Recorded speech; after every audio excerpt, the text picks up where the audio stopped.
주말이나 뭐 시간이 조금 있으면은 주변에 그 답사를 이렇게 이제 다니고 또 그 답사를 통해 가지고 지역의 역사, 그 다음에 그 지역의 역사 가운데서 또 불교 역사와 어떻게 연결되고 있는가, 뭐 그런 걸 이제 조금 요즘 관심을 가지고 좀 다니고 있습니다. 그 가운데 이제 얼마 전에 파주에 이율고 선생을 모셔놓은 서원이 있었습니다. 서원 이름이 자운서원이었습니다. 자는 우리 부처님을 표현할 때 금색은 금색인데 부처님 금색은 붉은빛이 나는 금색이죠. 그렇게 해서 자금색이라고 그럽니다. 그래서 금색 가운데서 가장 귀한 색깔, 그런 의미에서 이제 자자를 붙이고요. 상스러운 구름은 구름인데 아주 정말 참 상스럽고 또 상스러운 그런 의미의 이름을 가지고 있는 그 서원 이름이 이제 자운서원이었습니다. 서원 이름을 통해서 이 율곡이라고 하는 분이 어떤 평가를 받고 있는지 충분하게 다가올 수 있을 만큼 그렇게 그 서원 이름 자체가 우리 또 그 부처님을 묘사할 때 쓰는 그 자자로 이렇게 이제 연결이 되어 있었습니다. 지금 그 서원들이 이제 그 복원이 이 자운서원도 1970년대에 와가지고 이제 복원이 되었습니다. 그 전에는 그때 원군 시대 때 워낙 전국에 이제 서원이 많이 생기다 보니까 또 그 서원들이 지역 사회의 그 부정적인 영향, 또 부패의 온상, 또 패거리 정치의 그 산실, 이런 이제 이미지가 자꾸 강해지다 보니까 서원 가운데서 꼭 필요한 서원, 그것만 남기고 이제 전국 서원에 이제 문을 닫게 하는 그런 그 사건이 이제 발생합니다. 그렇게 해서 율곡 같은 경우에 한번 찾아보면은 거의 율곡의 위패가 모셔져 있는 데가 한 20군데 가까이 된다고 그럽니다. 그렇게 해서 이제 기준은 겹치는데 그런 데를 갖다가 이제 조금 정리를 하자고 좋은 뜻에서 이제 서원을 정리를 하게 되었는데 세월이 이제 흘러가면서 또 하나씩 복원을 했는데 역시 그 율곡 서원도 1970년대에 복원이 되었습니다. 그래서 이제 가보면은 일단 뭐 위패를 모셔놨고요. 그 다음에 위패만 모신 서원이 있고 또 영정을 같이 모셔놓은 서원이 있습니다. 그러면 또 영정을 이제 같이 이렇게 모셔놓고 있고요. 그 전에 이제 그 서원이 철폐되었을 때, 우리 이제 사찰도 뭐 마찬가지죠. 제일 마지막에 남는 거는 돌로 된 구조물입니다. 그래서 축대, 뭐 또 그 석탑, 그 다음에 기타, 불로부터 조금 그 저항력이 강한 그런 재료들만 남습니다. 그래서 서원도 6.25 전쟁을 거치고 또 그렇게 하다 보니까 이제 남아있던 것들이 다 이제 없어지고 마지막까지 남아있던 것이 이제 신도비. 신도비는 그 율곡은 이러한 분이다라고 그 행적을 정리해 놓은 게 그게 이제 신도비입니다. 우리로 치면은 이제 절집에서는 행장이라고 그러죠. 그 스님의 행장. 그 스님은 언제 태어나고, 언제 깨달음, 언제 입산을 하고, 언제 깨달음을 얻고, 열심히 교화를 하고, 언제 열반하셨다. 그런 이제 내용으로 짜여져 있죠.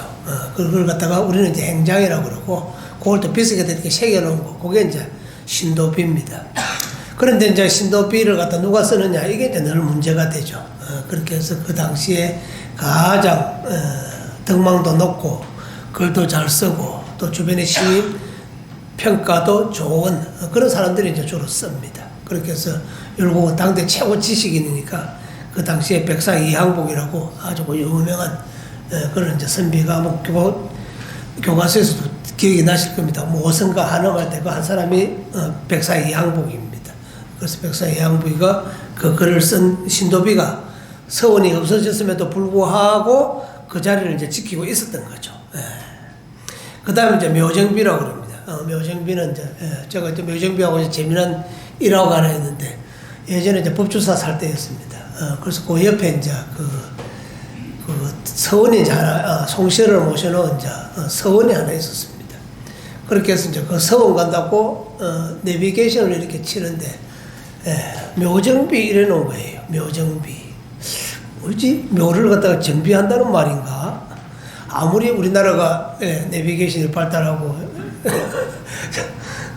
안내문이 안내를 친절하는 나라이기로서니 아니 묘를 갖다가 정비하고 있다 이런 것도 내비게이션의 이름으로 선택이 되나 그렇게 해서 이제 어쨌든 나왔으니까 이제 눌렀습니다. 그래서 찾아갔더니 묘를 갖다가 정비하는 것이 아니고 그 묘는 이제 사당이죠. 사당의 정원에 서 있는 비석 그런 뜻이었습니다.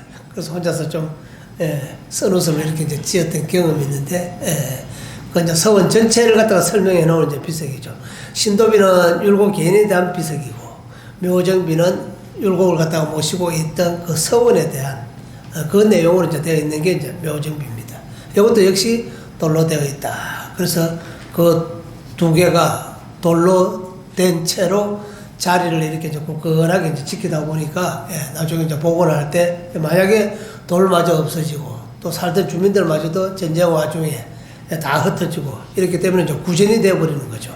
그래서 구전보다는 정확한 이 돌로 된 기록물이 있음으로 인해 가지고 위치 선정이라든지 사당을 다시 복원할 때 이제 이런 것들이 많은 이제 도움이 됩니다.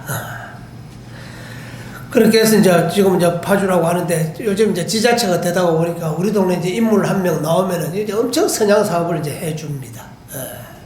그렇게 해서 이제 파주 이꼬르 율곡 이 정도로 이제 불릴 정도로 율곡을 파주에서 자기 지역을 갖다가 빛낸 인물의 아주 대표적인 사람으로서 이제 계속 선양 사업을 하고 있고요. 그 가운데 이제 뭡니까? 율곡 교육관, 교육관이 하나 있는데 그 이름이 율곡 교육관입니다. 그 다음에 이제 또 공원을 하나 이렇게 만들어 놓고 요새 또 환경 생태 이런 것들을 굉장히 이제 중요하게 생각하고 또 기후 위기 때문에 굉장히 이제 환경을 중요하게 생각하는 그런 시대입니다. 그렇게 해서 또 섭지공원도 있으면은 또 잘 가꾸고 그다음 섭지공원 자체가 정화력이 있죠. 정화를 하게 되고 또 공기를 갖다가 맑히고 또 수질을 갖다가 개선하고 이렇게 해가지고 예전에는 습지 같은 거 그렇게 뭐 주목을 하지 않았는데 지금 이제 시대가 이렇게 되다가 보니까 작년에 제가 일기예보 하면서 그 유엔의 기후위기 대사라는 분이 한 발언을 들은 적이 있습니다. 그래서 그때는 그냥 그런가 보다 했는데 작년에 그분이 무슨 말씀을 하셨나 그러면 앞으로의 여름은 올해 여름이 가장 시원할 것이다. 그렇게 이야기를 했습니다. 작년에도 엄청 더웠는데 그게 앞으로 맞이할 여름 가운데서는 제일 시원한 여름이 될 거라고 그 이야기를 했는데 올해는 아니냐 다를까 참 6월 말부터 지금 거의 뭐 엄청 이제 날씨가 이렇게 이제 더워지고 있습니다. 그렇게 하다 보니까 예를 들면 이제 섭지 이런 것들이 이제 더 의미가 이제 부각이 되고 또 기후 위기에 대한 또 하나의 대안으로서 이런 것들에 대해서 이제 이름 옛날 같은 무슨 섭지공원에 이름을 붙여줬겠습니까? 야 우리 동네 거기에 뭐 하나 축축하게 뭐 뻘 같은 거 하나 있다더라. 뭐 그다음에 갔더니 개구리밥이 좀 있더라. 뭐 이런 거 그냥 지나쳤을 텐데 지금은 이제 그런 것들에 대한 환경이 좀 만들어져 있으면 가꾸고 보존하고 또 넓히고요. 물을 대고 또 거기에 그 습지들이 오롯하게 이제 보존될 수 있도록 지역 사회가 또 힘을 합해가지고 그 습지를 이제 잘 보존해 나가는 것 이런 것도 따지고 보면은 뭐 기후 위기하고 이제 바로 연결되는 이제 그런 상황인데 파주의 그 섭지공원 이름을 갖다가 율곡이라고 이제 붙였습니다. 그다음 또 소목장이 있었습니다. 지금도 뭐 동네 가면 이제 도시는 다 그렇죠. 이제 틈만 생기고 빈 공간만 나오고 혹여 뭐가 옮기게 되면은 다 지역 주민들이 공원 만들어 달라고 그럽니다. 옛날 같으면 거기다 뭐 아파트들도 짓고 뭐 또 관공서도 들어오고 그다음에 기타 뭐 상업시설도 들어오고 이런 것들이 이제 우선순위였는데 지금은 이렇게 세월이 이제 흘러가면서 공간만 생기면은 거기에다가 다 공원을 넣어달라고 그러죠. 그렇게 해서 어느 도시든지 가보면은 그 도시를 갖다가 대표하는 수목원들이 거의 뭐 한 1, 20년 사이입니다. 오래되지 않았습니다. 그렇게 해서 또 다 수목원을 갖다가 만들고 있고요. 그래서 뭐 파주시도 역시 수목원을 만들어 놓고 이름을 갖다가 율곡 수목원이라고 붙여 놓았습니다. 그 율곡 수목원에 가면 우리가 그렇죠. 뭐 그냥 걷는 것도 좋죠. 걷는 것도 좋지만 그것을 갖다가 걸으면서 뭔가 조금 이제 의미 부여를 해야 되겠죠. 그렇게 하면 조금 더 덜 지겠게. 예를 들면 뭐 그냥 걷더라도 그냥 걸을 수도 있는데, 그러면서 숫자를 우리가 sel러옵니다. 시계 안에서, 야, 오늘 10,000보 걸었어. 예. 10,000보 걸으면 어디에서 돈을 조금씩 적립을 해준대. 예. 아무것도 아닌데, 그런 것들에 대해서 의미를 부여하면은 그냥 10,000보 걷는 것보다는 지속 가능하죠. 반복할 수 있는 동기가 되죠. 그것처럼 율곡수목원이라고 해놓고 거기에다 길을 갖다가 만들어 놨는데, 길 이름이 구도장원 길이었습니다. 율곡이라는 분이 얼마나 머리가 좋고 똑똑한 양반인지, 또 뭐, 저는 지금도 이제 조금 이해가 안 되는데, 우리 요새 고시, 저 양반, 고시 상관왕이야. 수석을 3군데나 했대. 뭐, 예비고사부터 시작해가지고, 뭐, 서울대 거쳐가지고, 뭐, 또, 관료들 입문하는 고시, 이제 보통 뭐 상관왕의 얘기를 이제 자주 합니다. 또 그다음 무슨 또 외무고시, 기술고시, 무슨 또, 그렇게 해가지고 뭐 고시 또 몇 군데 이렇게 장원하시는 분들, 들어 그런 분들이 계시는데, 우리 율곡 선생은 장장 과거 시험을 9번 쳤대요. 9번 쳤는데, 9번 다 장원을 이제 한 거예요.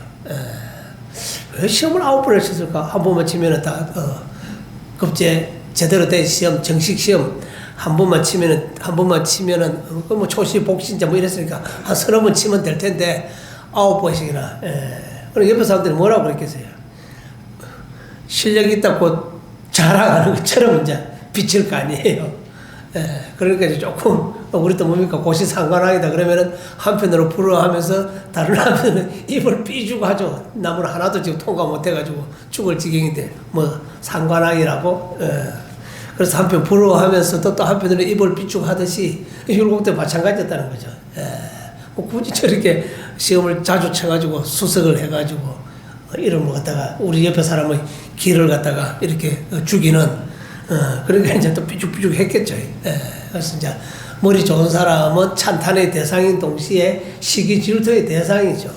그렇게 하다 보니까 율곡도 옆에 사람들한테 많은 시기 질투를 받았다. 이제 수목을 걸어가면서 뭡니까? 우리 저게 안성에 가면 그 칠장사라고 하는 절이 있습니다. 그게 이제 암행의사 박문수가 이제 그 절에 과거 시험 치러 왔다가 하룻밤을 묵게 되는데, 꿈에 이제, 과거 시험 문제를 이제 만나게 되죠. 그렇게 해서 칠장사 같은 경우에 입시 시험 칠 때쯤 되면 입시 기도에 사람들이 엄청 옵니다. 그렇게 뭡니까? 수목을 만들어 놓고 그냥 걷는 것이 아니고, 율곡이 9번 수석을 했다는데 이 길을 열심히 잘 걸으면은 나와 그다음 우리 집에 시험 치는 놈이 시험을 잘 칠 것이다, 이래 되는 거죠.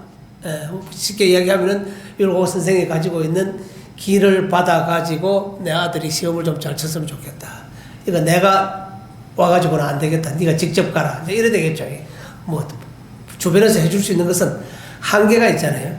네가 가서 여기 이 길을 열심히 걸으면은 시험 성적이 매우 좋게 나올 수 있다. 왜? 율곡은 9번 장원, 9번 수석한 사람이다. 그렇게 해서 길 이름을, 지금 요새 뭐 둘레길, 올레길 참 많지 않습니까? 어디 가면 또 다 이렇게 이제 걷도록 때가 있습니다. 그래서 그 걷는 길에다가 또 의미를 부여하고, 의미를 부여하다 보니까 수목원이라고 다 이름을 크게 붙여놓고 수목원 안에 들어가서 걸을 수 있는 걸을 수 있는 길에다가 구도장원길이라고 이렇게 이제 붙였습니다. 그래서 좀 뭐 마케팅이죠. 많은 사람이 수목원을 찾아주기를 바라고, 수목을 찾아주면서 또 많이 걸어주기를 바라고, 걸어주면서 그것이 또 뭡니까? 아들한테 율곡의 기운이 전해져가지고 시험에서 좋은 성적을 내면은 그게 또 입소문이 나겠죠. 그러면 이제 시험 치는 사람들은 다 아버지 와서 보겠죠. 그렇게 해서 임진난 이전에 율곡이 지금 21세기를 살고 있는 우리들 시험에도 영향력을 줄 만큼 기가 전해진다, 그 이야기입니다. 입구에 가면은 이제 참 한국에서 아마 유일할 겁니다. 엄마 동상하고 아들 동상이 같이 서 있어요, 양쪽으로. 저희 세계는 어떤지 모르겠지만 한국에는 거의 아마 여기가 유일한 거 아닌가, 그 생각이 좀 들고요. 그 다음에 또 더 중요한 건 뭡니까? 집회에서 모자가 한 사람은 제일 비싼 금액 디자인으로 사용되고 있고 한 사람은 또 그보다 조금 떨어지지만 먼저 나왔죠. 그래서 또 모자가 화폐의 모델이 되는 아주 좀 희유한 그런 이제 이야기를 가지고 있고 율곡과 더불어서 율곡의 모친에 대한 이야기들은 우리가 이제 어릴 때부터 교과서에 이제 많이 들어왔습니다. 처음에는 뭐 조금 율곡에 대해서 신사임당이 워낙 그늘이 크다고 보니까 율곡이 강릉에서 태어났는데 강릉 사람 아닌가? 강릉에서도 당연히 이제 오죽헌이 있으니까요. 신사임당하고 율곡에 대한 이야기들이 많이 남아있지만 실질적으로 율곡의 본가, 아버지의 본가는 여기 파주였습니다. 그렇게 하다 보니까 이쪽에도 굉장히 많은 흔적들이 남아있고요. 그 다음에 뭐 우리가 국사 시간에 배운 거는 요거는 뭐 그냥 그대로 읽을게요. 성리학 기호학파의 아주 대표입니다. 그 다음에 경세가고요. 각 학문이 좀 사실 실제 속에서 어떻게 좀 사용될 수 있을까? 학문을 위한 학문이 아니고 현실 속에서 응용할 수 있는 학문 그런 부분에 대해서 굉장히 관심이 많다고 보니까 굉장히 실용주의자죠. 그래서 실용주의 학문을 추구를 했고요. 그렇게 하다 보니까 조선 말에 청나라에 왔다 갔다 하던 당시에 북학파, 그 다음에 실학파, 그 다음에 개화파 이런 분들에게 가장 많은 영향을 미친 사람은 율곡이다 그 이야기입니다. 그런데 이제 아까도 말씀드렸지만 워낙 이제 똑똑하니까 또 시기 질투하는 사람이 당연히 있고요. 또 저 흠을 갖다가 저놈이 흠이 뭐가 있나 또 이렇게 이제 또 캐겠죠.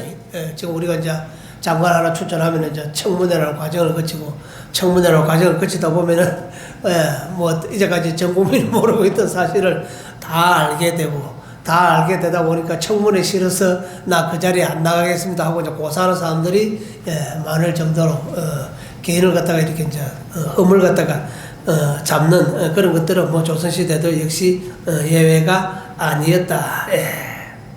그래서 1681년에 이제 문묘에 배양이 됩니다. 이제 문묘가 뭐냐면은 저기 그 성균관에 공자를 모셔놓은 집은 대성전이고요.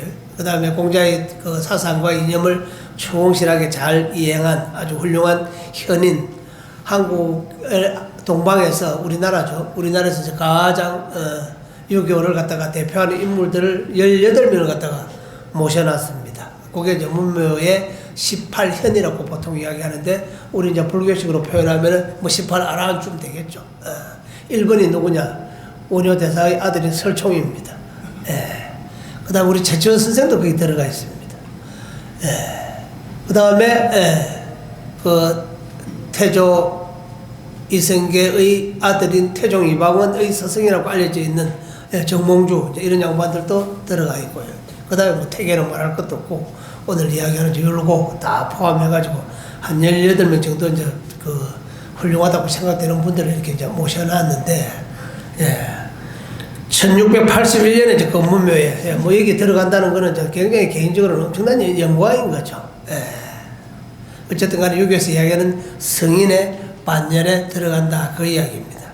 그랬는데 1689년에 그분은 문묘에서 좀 빼야 되겠습니다. 또 이런 이제 상소가 이제 빗발이 칩니다. 그래가지고 이제 상소 또 이제 빠졌습니다. 이게 이제 천재가 가지고 있는 비극입니다. 그런데 아닙니다. 이분은 우리 유학을 갖다가 대표하는 실용주의자, 아주 그 경색하고 또 실용주의자고 유학을 갖다가 현실에 응용하는데 탁월한 능력을 가지고 있는 사람입니다. 하고 이제 1994년에 다시 이제 배양을 이렇게 이제 하게 됩니다. 위패를 갖다가 올렸다가 내렸다가 이제 쉽게 이야기하면은 다시 이제 올린 거죠.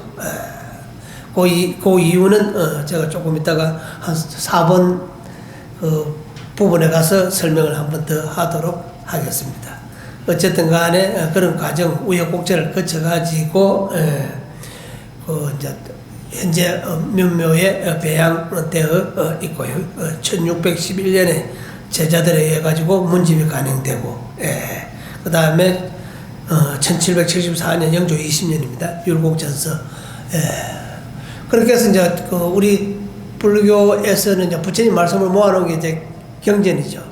그 다음에 이제 논사들의 말씀을 모아놓은 것이 논서들이고요. 그 다음에 또 율장을 모아놓은 것, 또 계율관계를 모아놓은 것이 율장입니다. 이렇게 이제 다 정리를 하는 것처럼 유교도 그 양반이 써놓은 저술, 또 그 양반이 해놓은 말씀, 이런 것들을 이제 다 모아가지고 그 책을 이렇게 이제 내드립니다. 그렇게 해서 이제 율곡은 또 엄청난 저술가죠. 또 많은 이렇게 저술이 남아 있고요. 우리도 이제 선종에서는 그 스님, 예를 들면 조주 스님 말씀 모아가지고 조주로, 그 다음 임재 스님 말씀 모아가지고 임재로, 그런 식으로 다 이렇게 이제 편집을 해서 경전에 버금가는 가치를 이제 이렇게 부여를 하게 되는 거죠. 그게 결국 뭡니까? 법을 이어가는 겁니다.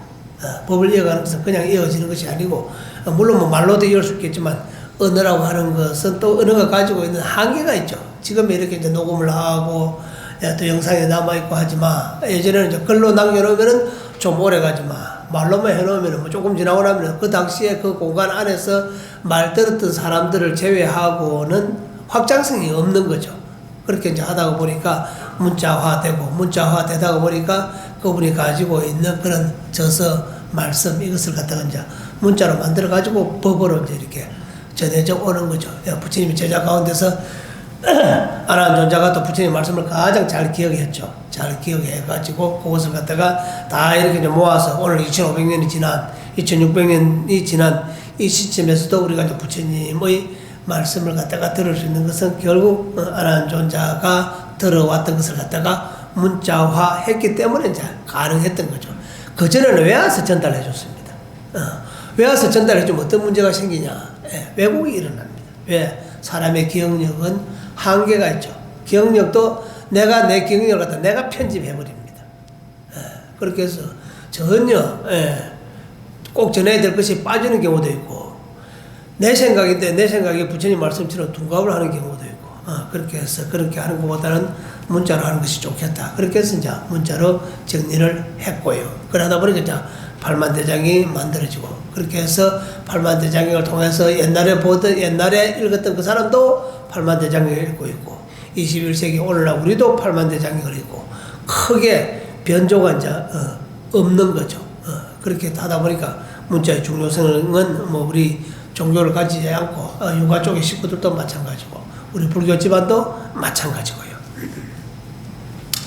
지금 이제 7월 15일 올해는 윤달이 끼어가지고 이제 그 백중이 이제 조금 한 달 뒤로 이렇게 이제 밀렸습니다. 저는 이제 아까 잠깐 서두에서 말씀드린 모자가 이렇게 아주 한국 사회 안에서 나름의 그 화폐의 도안으로 채택될 만큼 아주 이렇게 이제 우리한테 유명도를 가지고 있고, 이게 이제 우연이 아니라는 이야기입니다.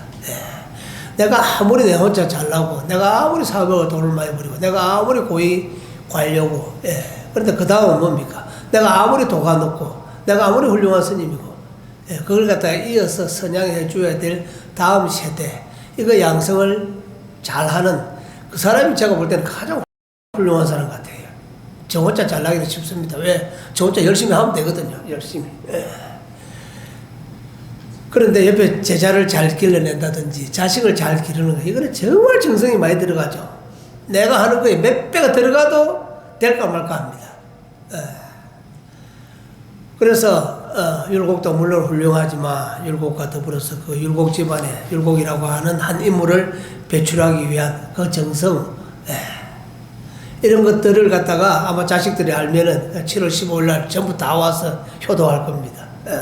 다 와서 부모님 은혜를 갖다가 같이 또 부처님의 제자인 목련존자만큼이나 어머니를 이렇게 이제 생각할 텐데, 아버지 이름이 이제 이원수입니다. 이원수인데 사람이 조금 엄마나 아들에 비해서 이름이 그렇게 유명한 분은 이제 아니죠. 그랬는데 이분도 뭘 했느냐? 아들을 위해서 엄청나게 나무를 심습니다. 얼마나?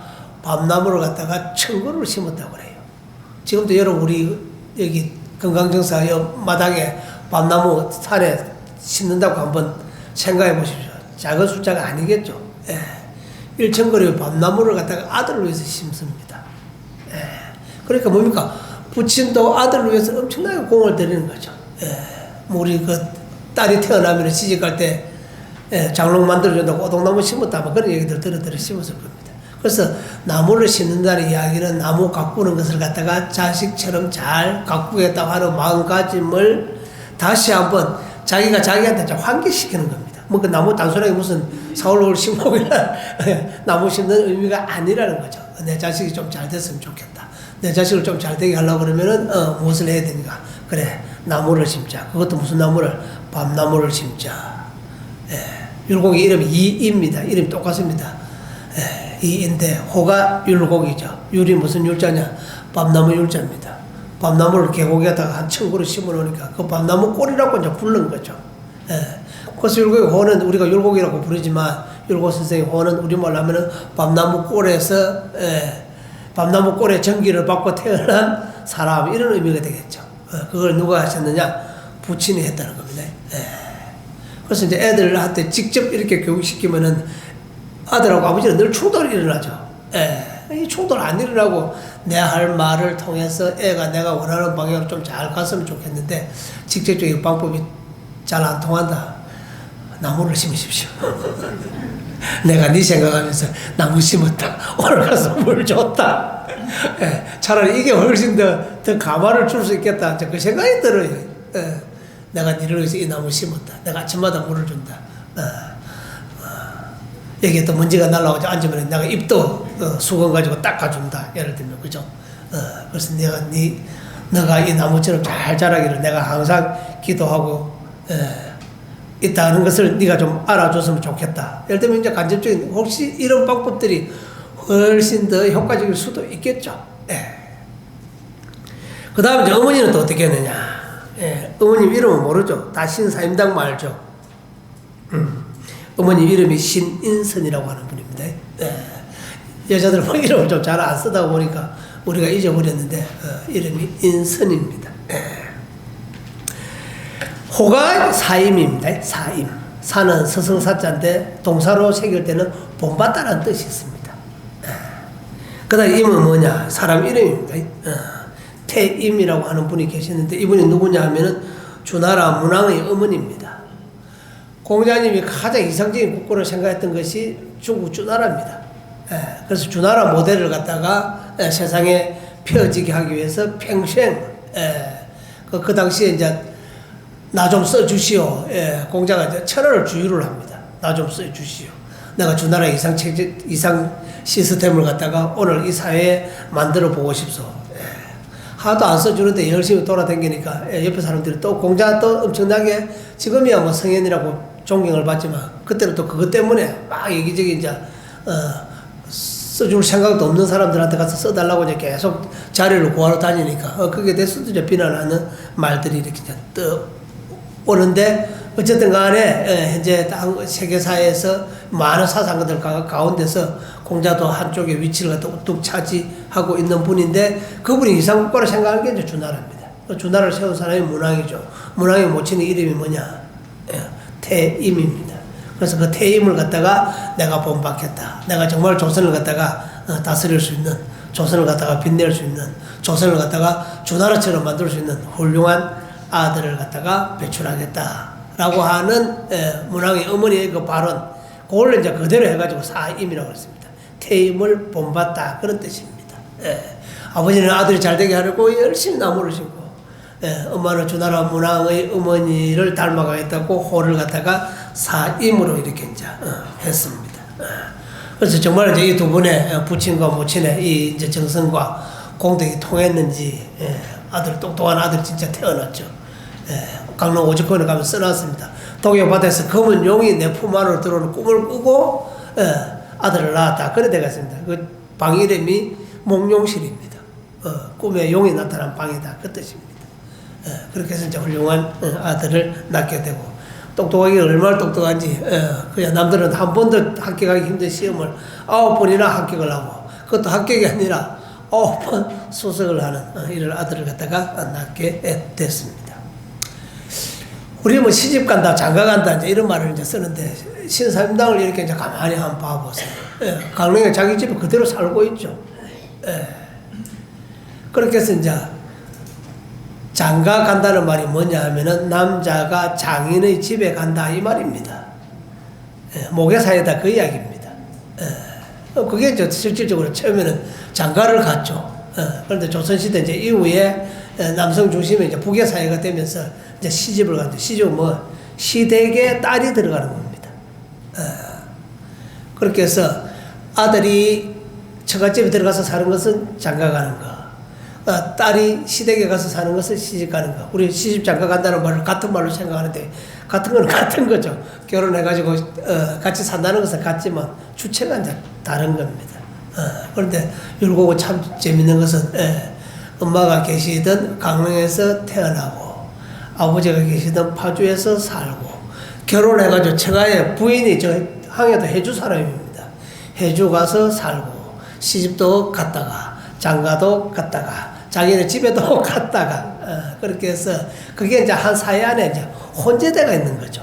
그렇게 해서 아주 또 그런 또 결혼 풍습의 그런 또 아주 그 뭐 전형 여러 가지 모습을 갖다가 동시에 이제 보여주는 그런 인물이었습니다. 파주에 가서 이제 하나 이제 감동을 이렇게 이제 받은 것은 뭐 당대에 이름 날리고 뭐 잘 살고 하는 거는 이제 별 문제가 없는데 거기에 율곡의 묘, 율곡의 부친 모친묘, 아들묘까지 3대의 묘가 한 자리에 11개로 이렇게 막 조성이 돼가지고 오늘까지 이렇게 또 잘 전해져 오고 있는 거, 뭐 가족 화목의 아주 뭐 전형적인 그런 또 유형을 이렇게 보여주고 있었습니다. 태계하고는 뭐 나이 차이가 조금 있었습니다. 그렇게 이제 태계가 당시에 조선에서는 제일 유명한 이제 선비였으니까요. 그렇게 해서 이제 율곡이 이제 만나려 가서 대화를 하고 나서 율곡이 돌아가서 태계가 율곡에 대해서 내린 평가가 이제 이 말입니다. 후생가외, 야, 뒤에 태어난 사람에게 가히 경외감이 일어나더라. 정말 똑똑한 제자를 보면 그렇죠. 똑똑한 아들 보면 나도 존경심이 일어나죠. 내가 아무리 아버지지만, 내가 아무리 엄마지만 아들 너무 잘하니까 아들에 대한 존경심이 일어나는 거죠. 그렇게 해서 태계가 율곡을 만나고 나서도 야, 후배지만은 얘한테 경외심이 일어나더라. 그런 이제 평가를 이제 받을 만큼 당대에 이렇게 이제 이름을 날렸는데 이런 것들이 그냥 우연히 된 것이 아니다. 아버지는 아버지대로 열심히 공을 들이고 어머니는 어머니대로 또 열심히 공을 들이고 그렇게 해서 이렇게 이제 훌륭한 아들이 태어나게 되는데 아까 이제 위패가 문매에서 이제 잠깐 밖으로 나왔다 이제 다시 들어갔다고 그랬죠. 이게 이제 그 공격의 빌미 대상이 이제 됐습니다. 16살 때 이제 정말 사랑하는 어머니가 이제 돌아가신 거죠. 한참 예민할 때잖아요. 사춘기 때고. 그러니까 이제 그때 풍습에 따라서 이제 3년상을 합니다. 그래서 이제 모친의 시묘사리를 3년상을 마치면 몇 살 됩니까? 그럼 마치고 나서 이제 할머니가 아마 그때까지 살아 계셨던가 봐요. 그러니까 신사임당이 일찍 돌아가셨다는 이야기죠. 할머니가 살았을 때. 왜 할머니한테 이제 가죠. 그래 이제 강릉에 좀 있다가 강릉에 가 있는데 왜 있는 사람이 건강상 간다고 그러더래요. 그래서 뭐 마음도 울적하고 모친 생각도 나고 또 강릉에 오니까 옛날에 어릴 때 이제 생각도 나고 겸사겸사 해가지고 마음도 좀 시키려고 이제 건강산을 따라갑니다. 절집에는 옛날부터 건강산이 어떤 산이냐 하면은 건강산에 가서는 누구든지 발심 안 하는 사람이 없다고 그랬습니다. 다 건강산에 가면 나도 또 한번 닦아볼까,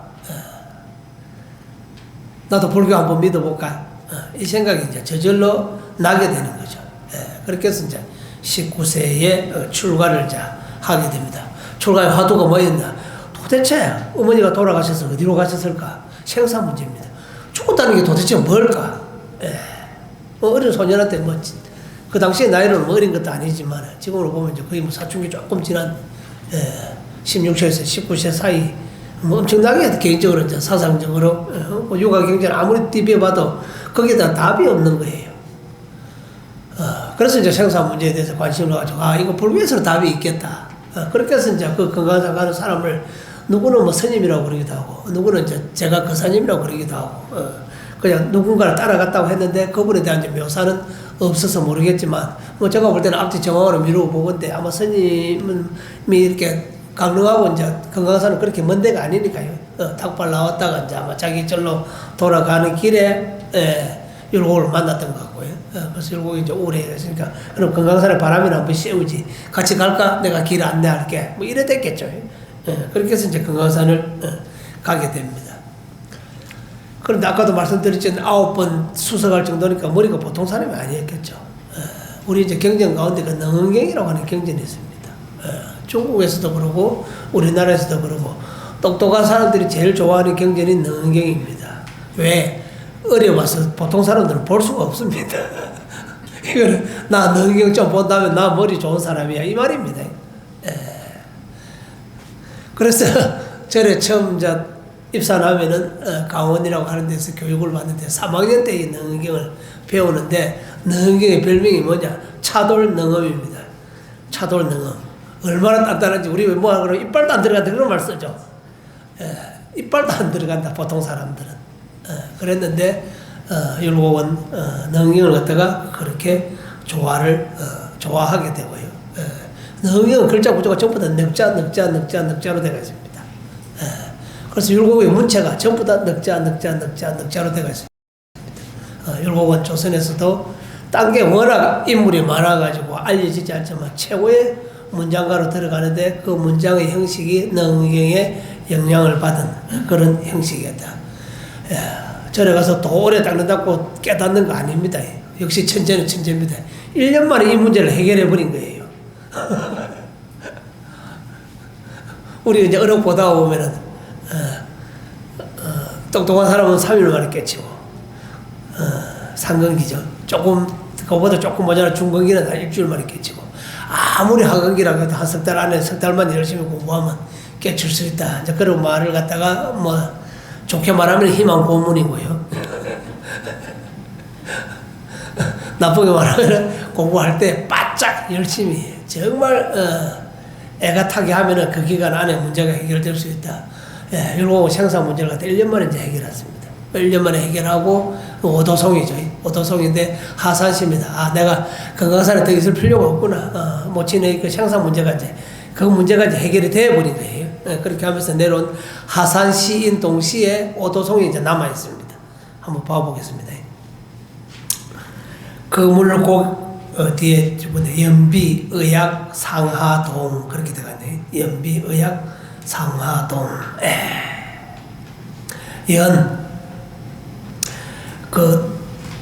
중용에 나오는 이야기인데요. 그 솔개 있죠. 하늘에 떠다니는 솔개예요. 솔개가 이렇게 하늘에 다니고요. 연비, 솔개가 하늘로 나누고 또 고기가 뭡니까? 물에서 이렇게 뛰는 거죠. 그래서 솔개가 하늘에서 나르고 있는 솔개나 물에서 뛰고 있는 물고기나 자기로서 다 최선을 다한 거죠. 우리는 뭡니까? 이야, 솔개는 대단하고 물고기는 아주 뭐 애는 써네 이렇게 생각하는데 근본 분상에서 보니까 고기는 고기대로 자기의 최선을 다하고 있고 솔개는 솔개대로 공중에서 최선을 다하고 있고 기체 상태에서 최선을 다하고 있고 그 다음에 액체 상태에서 최선을 다하고 있고 최선을 다하고 있다고 하는 측면에서는 상하가 똑같더라. 뭡니까? 우리 이제 불이죠. 불이. 그 다음 두 번째 뭡니까? 이것은 공도 아니고 색도 아니로다. 저반 그랬네. 이저자입니다. 이저.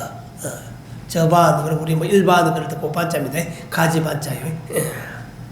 이것은 저반 그래가지고 그냥 이것은 그럽니다. 이것은 따지고 보니까 색도 아니고 공도 아니더라. 생사 문제가 바로 이제 색적시공 공적시석에 대한 깨달음. 그 다음에 생과 사가 둘이 아니라고 하는 그 깨달음. 요 안에 이제 일행하고 이행 안에 이제 다 들어있는 거죠. 그렇게 해서 고기가 열심히 뛰는 거나, 솔개가 열심히 뛰는 거나, 자기 분상에서 최선을 다하고 있다고 하는 점에서는 똑같더라. 그 다음에 이걸 이제 우리 불교적으로 이야기하면은 금강산에서 열심히 공부하는 것이나, 말에 가서 열심히 벼슬살이 하면서 나라에 도움이 되는 사람이나 별로 차이가 없더라. 그 이야기입니다. 그러니까 그 다음 또 뭡니까? 상과 죽음이라고 하는 것이 결코 동전의 양면이지 각각의 반대되는 개념은 아니더라. 그 이야기입니다. 삶의 형태가 잘 사는 것이 결국 생과 사라고 하는 것을 그렇게 무슨 두부 자르듯이 잘라지는 것이 아니더라는 거죠. 우리 인생의 양면, 생과사, 그것도 동전의 양면이더라 그 이야기입니다. 그렇게 해서 이제 그 모치는 모양은 보이지 않지만 내 마음속에는 살아있는 거죠. 그래서 모양 있는 모친이나 내 마음속에 있는 모친이나 둘이 아니더라 그 이야기입니다. 그래서 우리 어머니가 내 속에 살아있구나 이제 이걸 깨친 거죠. 그러고 나니까 뭡니까 이제 마음이 편안해진 거죠. 추가 목적이 이제 다 해결됐습니다. 생사 문제가 다 해결됐습니다. 속계와 징계도 둘이 아니고 삶과 죽음도 둘이 아니고 모양 있는 어머님과 모양이 없는 어머님도 둘이 아니고 그래서 상하도 위아래도 같은 거고 모양 있는 것과 모양 없는 것도 같은 거고 그렇게 해서 이제 엄청난 체험 우리 불교식으로 표현하면 깨달음이 이제 온 거죠. 그러고 나니까 얼마나 편안해졌겠어요. 그렇게 3번 4번은 이제 그 깨달음을 먹고 나서 내의 현재의 상황에 대한 설명이 되겠습니다. 등한 일소 간신세 스스로 웃음을 지으면서 나 자신을 바라보니 화두가 이제 해결이 된 거죠. 생사 문제가 해결이 된 거죠. 모친의 죽음에 대한 이거 이제 해결이 의문이 이제 해소가 된 거죠. 홀로 서 있는 숲속에 해는 이미 기울었네. 독립사양 안목중 만목중 홀로 서 있는 숲속에 해는 이미 기울었네. 아주 이제 담담한 상태, 숙제가 끝난 상태, 등에 지고 있던 짐을 갖다가 내려놓은 상태, 이제 편안함을 그렇게 이제 묘사를 해 놓았습니다. 그럼 뭐 제자가 이제 그렇게 물었다고 그래요. 이제 건강사 갔다 온 거는 또 재밌는 것은 우리가 보통 뭡니까? 유교사에서 내가 절에 가서 수행했습니다. 이거 이제 대놓고 이야기할 만한 상황은 아니죠. 왜냐하면 유교는 이제 근본적으로 원리주의자고 근본주의자들이 이제 조선 승리학계를 끌어가다가 보니까 대놓고 할 얘기는 아닌데 이 양반은 율곡은 그게 아닌 거죠.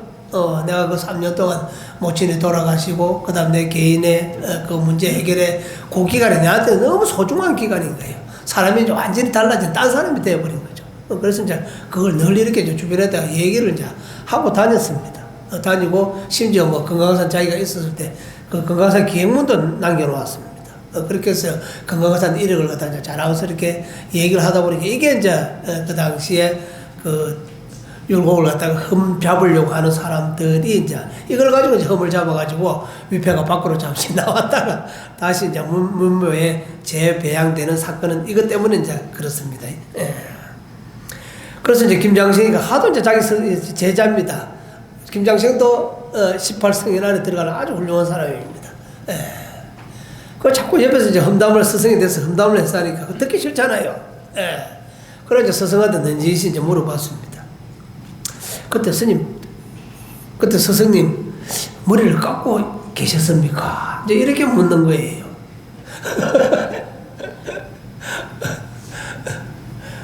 그래서 건강산에 들어가서 불교 공부만 한 것입니까? 실질적으로 스님 노릇을 한 겁니까? 이제 이게 궁금해가지고 건강산 갔다는 이야기만 이제 안에 내용을 자세하게 얘기를 안 하니까 얼마나 제자가 궁금했겠어요. 이제 변호해 주려고 뭐 김장생이라 하는 분도 뭐 이빨도 그냥 왕 이빨이고 글도 이제 엄청 잘 쓰고 또 뭐 18성인 안에 들어갈 정도니까 실력이 있는 사람이죠. 이제 스승님 변호 이제 해주려고 그래 이제 스승님한테 이제 물었습니다. 끝까지 대답 안 해요. 그 표현 한번 봅시다. 이게 이제 뭡니까? 레토릭이죠. 딱 맞게 이야기하는 건 재미없습니다. 온갖 상상을 불러일으키게 하는 외교 용어죠. 외교 용어. 일본 천황이 2차 대전이 끝나면서 한국 선언문을 하는데 보통 사람이 들으면 알아들을 수 없는 말을 합니다. 통석의 혐을 금할 수가 없습니다. 통석은 아프다, 매우 가슴이 아프다, 그러면 염은 생각입니다. 매우 아픈 생각을 내가 지금 금할 수가 없다. 전쟁에서 지고 나서. 그런데 통석의 염을 금할 수 없습니다. 이렇게 이제 표현합니다. 이것도 어떻게 보면 이제, 한 나라의 그 대표하는 사람으로서 백성들한테 직설적으로 얘기를 안 한다는 이야기입니다. 그래서 이런 표현들이 굉장히 사실은, 뭐 외교적 용어이기도 하고요. 문장으로는 아주 고급이에요. 이미 산에 들어가서 외양은 변하지 않았다고 하더라도 마음이 이미 불교에 빠져 있다면 외양을 따져서 무슨 소용이 있느냐. 제가 그 사로 건강산에서 1년 동안 도 닦았다는 이야기입니까? 들어가서 출가해서 정식으로 스님으로서 도를 닦았다는 이야기입니까? 알아서 알아들으라. 네, 알아서 알아들으라. 그렇게 해서 어쨌든 간에 조선 중기를 갖다 대표하는 아주 훌륭한 사람으로서 돌아가셨죠. 돌아가시면 이제 뭡니까? 장래가 그 사람의 한 생을 갖다가 어떻게 살았느냐 이거에 대한 또 하나의 그 증거의 하나를 이제 사용을 할 수가 있는 거죠. 옛날에 이제 어른들은 돌아가시면 야야 내 죽고나가도 부조하지 말고 만장 하나만 써다오. 부조 대신에 만장을 써달라고 그럽니다. 왜? 만장은 장례 행렬할 때 굉장히 부조는 누가 냈는지 서류 안에만 있고 밖으로 표가 안 나잖아요. 예, 그러니까 거기다가 같은 돈이지만 거기에다 쓰지 말고 차라리 만장을 하나 써다오. 왜? 갈 때 자금이 되잖아요.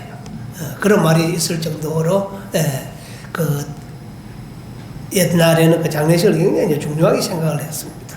지금도 당연히 뭐 중요하게 생각하고 있겠지만 밖으로 나타나는 모양이 옛과 지금 이제 조금 달라졌죠. 선조실록에 나오는 이야기입니다. 발인하는 날 횃불이 하늘을 밝히며 수십 리에 끊어지지 않았다. 뭐 낮에 장례 분명히 출발했을 겁니다. 서울서 출발해가 파주까지 가셨는지는 모르겠습니다만 해가 져버린 거죠. 그래서 그 장례에 따라오는 횃불이 수십 개가 뒤따라오더라. 그렇게 해서 오늘날 돈의 모델 도안이 부자가 이렇게 이제 들어갈 만큼 한 집안의 아주 훌륭한 집안. 그래서 율곡이 오늘날까지 우리에게 전해지는 뭐 사상의 통섭 사상가죠. 뭐 이거는 베개가고 저것은 받아들이고 그게 아닙니다. 내한테 도움이 된다고 한다면은 그것이 뭐 어떠한 이론이든지 그걸 이제 다 받아들이는 거죠. 그렇게 해서 요새 이제 뭐 저기도 잠깐 이제 일선에 이렇게 있다가 보니까 이제 종교 문제 때문에 이제 가끔 이제 상담을 받습니다. 제가 뭐 이런 종교를 믿는데 뭐 템플스테이 가도 되겠습니까? 예를 들면 이제 이런 식의 질문들을 갖다 굉장히 이제 많이 받습니다. 이 근본주의 입장에서 보면은 이제 못 가게 하겠죠. 그래서 지금은 개종의 시대가 아니고 가종의 시대다. 더 알가짜입니다. 내가 가지고 있는 종교는 있고 그 다음에 다른 종교에서 내가 필요로 것 내가 어떤 특정한 종교를 가지고 있지만 수행이 필요하고 참선이 필요하면 화두를 가지고 정진을 할 수가 있다. 그 다음에 경전 가운데서 내가 살아나가는데 도움이 되는 경전이 있으면은 그거는 종교를 가지지 않고 볼 수가 있다. 그걸 갖다가 뭐라 그러냐. 내가 가지고 있는 종교에다가 다른 사상을 더하는 것, 더할 가짜입니다. 그걸 갖다가 가종이라고 한다. 그래서 앞으로 지금 이렇게 이제 통섭 시대가 되고 모든 자료들이 공개가 되고 또 많은 사회가 사람들이 함께 살아야 되고 또 사회가 이제 민주화됨으로 인해 가지고 율곡이 조선 시대도 유교 불교의 장점을 갖다가 자기가 취한 것처럼 오늘날에도 그런 것들이 필요하니까 템플스테이 열심히 가서 마음 안정을 취하고 오시오 이렇게 대답해 주니까 엄청 흡족해하면서 고개를 끄덕였습니다. 그렇게 해서 물론 이제 우리가 이제 포교를 이렇게 이제 해야 되는데 포교가 이제 여러 가지 기존 그 사람이 가지고 있는 종교를 완전히 이제 불교로 바꾸는 그거는 뭐 최고죠. 그런데 그것도 중요하지만 두 번째로 아까 말씀드린 가종 불교를 갖다가 좋아하는 사람으로 만드는 거죠.